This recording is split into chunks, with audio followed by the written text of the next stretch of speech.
NATO کے حوالے سے ہم ایک ٹسل دیکھ رہے ہیں، اختلافات دیکھ رہے ہیں نیٹو اور امریکہ کے درمیان کے واقعی اس کا مطلب یہ لیا جانا چاہیے کہ نیٹو اتحاد اب عملی طور پر ختم ہو چکا ہے۔ نہیں دیکھیں، جو پریزیڈنٹ ٹرمپ صاحب جس وقت سے آئے ہیں 2 سال، اب ان کو آپ اس کو اگر کریٹیکلی ایگزامن کرتے ہیں پچھلے 1.5 ایئر کو، تو ہمیں نظر آتا ہے کہ نیٹو کا جو ایک آبجیکٹو تھا یا جو ایک اس کی اسٹرینتھ تھی، اس میں ایک دراڑ پڑ گئی ہے، ایک ٹرسٹ ختم ہو گیا ہے۔ نیٹو کے جو میجر 2 کنٹریز تھے، آتے سار انہوں نے ان کے اوپر حملہ کیا، جس طرح کینیڈا کے ساتھ ان کا ریلیشن بنا، پھر گرین لینڈ کا ایشو بنا، اور ساتھ ہی ٹرمپ کا جو پچھلے دور میں بھی اور اس دور میں بھی ان کا نیٹو کو کنٹریز کو کہنا کہ آپ اپنا وہ نہیں دے رہے شیئر جو کہ نیٹو نے بڑھا دیا، تو اس سے ہمیں نظر آتا ہے کہ نیٹو کا جو پرنسپل آبجیکٹو تھا، ٹرمپ اس سے آگے جانا چاہتے تھے کہ نیٹو اس کی ایک کمانڈ میں آ جائے، اور جہاں پہ آرٹیکل 55 جو نیٹو کا جس کے تحت نیٹو آپریٹ ہوتی ہے کسی بھی کانفلکٹ میں، وہ اس کو بالکل قواش کرے اور جو وہ کہے اس پہ آئے۔ جس طرح پہ ایران والے وار میں ایران یو ایس، اور پھر جب یو ایس اور اسرائیل نے اٹیک کیا تو اس نے نیٹو کو کال کیا، تو نیٹو نے کہا کہ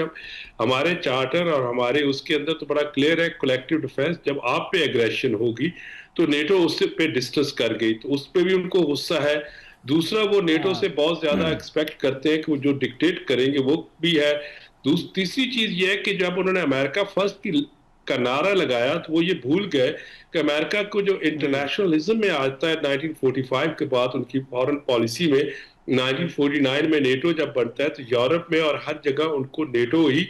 آگے پروپیل کرتی تھی ان کے امیج کو یا ان کو، تو وہ ساری چیزیں ان کی اس کیلکولیشن میں نہیں آئی۔ اس لحاظ سے آپ کو نظر آتا ہے کہ نیٹو کا جو ایک اوریجنل الائنس تھا، اس پہ اب نہ تو یورپین کا ٹرسٹ رہا ہے نہ امریکنز کا رہا ہے۔ اب یہ دیکھنا یہ ہے کہ ٹرمپ کے ایرا تک رہے گا یا اس کو مزید ری انویگوریٹ کیا جائے گا آفٹر ٹرمپ۔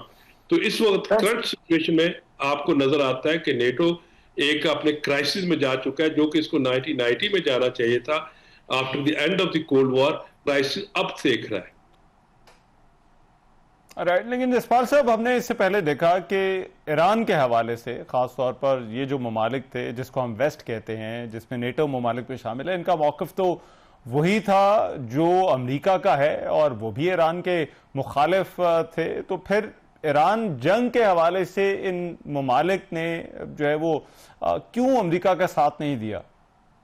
دیکھیں، آپ کو معلوم ہوگا کہ جب 9/11 ہوا تو امریکہ نے اس کو پریزنٹ کیا، اپنی کانگریس سے اجازت لی، یونائٹڈ نیشن نے ان کو سپورٹ کیا، تو نیٹو کنٹریز آٹومیٹکلی اس وار میں شامل ہو گئی، اور نیٹو ٹروپس ہمیشہ پورے جب تک وڈرال نہیں ہوا اس وقت تک رہے۔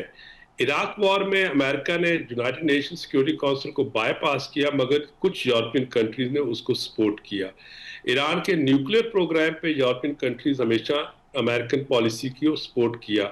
جب نیٹو نے ایک یونائٹڈ نیشن سے نو فلائی زون کا قرارداد منظور کرا لی تو نیٹو کنٹریز نے ان کو سپورٹ کیا لیبیا کے اگینسٹ، مگر اس دفعہ تو ٹرمپ نے کہیں سے بھی نہیں کوئی سپورٹ کی۔ پہلے تو اس کو الائنس کو کانفیڈنس میں لینا تھا، انہوں نے کانفیڈنس میں نہیں لیا، کیونکہ وہ یہ سمجھ رہے تھے کہ وینزویلا کی طرح کا یہ آپریشن ہوگا، اسرائیل اور وہ مل کے ایک دم یہ اس کو کمپلیٹ کر لیں گے تو ان کو نیٹو کی ضرورت نہیں ہے۔ مگر ہمیں یہ نہیں بھولنا چاہیے کہ جب سے ٹرمپ صاحب آئے ہیں وہ نیٹو پہ سٹرائک کر رہے ہیں، نیٹو یورپین کنٹریز کو بھی وہ ان کی بھی جو ایک سولیڈیرٹی ہے اس کو کویسچن کر رہے ہیں، تو نیٹو کے اندر ایک ڈیبیٹ شروع ہو گئی۔ اگر آپ ایران یو ایس اسرائیل وار سے پہلے دیکھیں تو نیٹو میں ڈیبیٹ ہو رہی تھی، جس میں جرمن چانسلر وغیرہ کہہ رہے تھے کہ ہم جو ہے یورپ کا جو نیوکلیئر ڈیٹیرنس ہے یا نیوکلیئر ڈیفنس ہے، اس میں ہم فرانس اور برٹن کے ساتھ مل کے ایک نئی پالیسی بنائیں گے اور اپنے آپ کو اسٹرینتھن کریں گے۔ تو یہ چیز جو تھی وہ اسی وجہ سے شروع ہوئی کہ ٹرمپ کی پالیسیز جو تھی ٹورڈز یورپ یا یورپین انڈیویجول کنٹریز، وہ نیٹو ممبرز کے لیے برداشت کرنا مشکل ہو رہی تھی۔ تو جب وہ اس وار میں جمپ کر گئے تو اسی دن سے انہوں نے کیلکولیٹ کیا کہ اس کا بگیسٹ جو سفرر ہوگا وہ یورپ ہوگا اور نیٹو ممبرز ہوں گے، لہذا انہوں نے ڈسکس کیا۔ اور جسپال صاحب لاسٹلی مستقبل میں اس کے اثرات کیا ہو سکتے ہیں؟ ابھی یہ جو ریلیشن شپ ہے، ایک ان ایزی جو ہے وہ تعلق جو ہے وہ ہم دیکھ رہے ہیں امریکہ کا اور نیٹو کا، اور خاص طور پر اگر ہم یوکرین کے مسئلے کو سامنے رکھیں۔